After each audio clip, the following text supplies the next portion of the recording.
Yo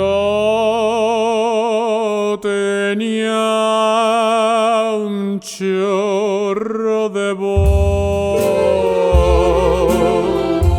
era el amo del falsete.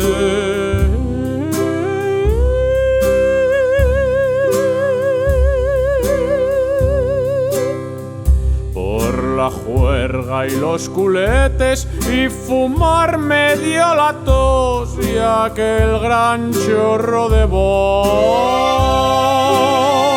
Todo se me fue al garete al cantar asturianada. Las mujeres me admiraban,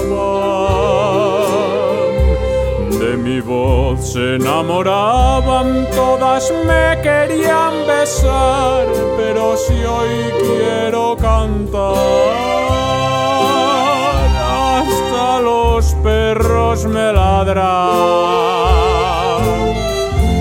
Pobre voz que se resiente de la juerga, los culetes, de fumar y de la tos.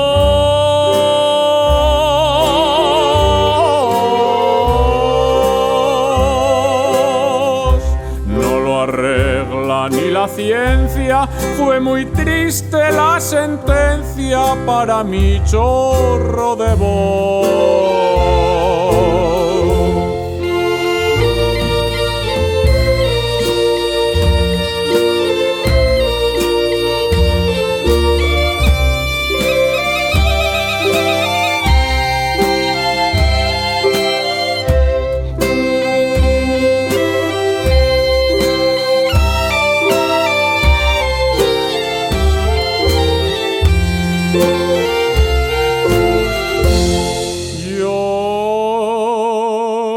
Tenía un chorro de voz,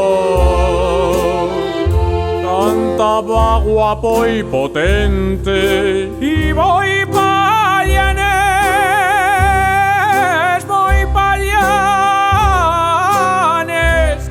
Y mi tía Suacuel de Sama, al Polenchu y otros dos, y aquel gran chorro de voz.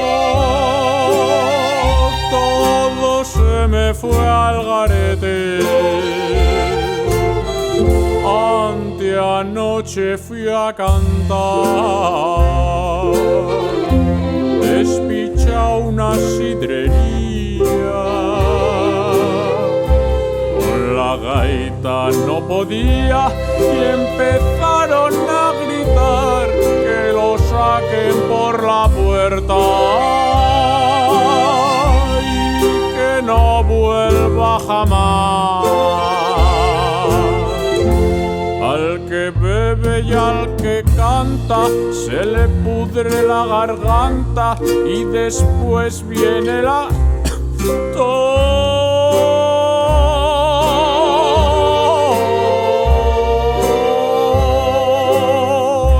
Si quiero cantar potente, tengo miedo a que reviente este gran chorro de voz.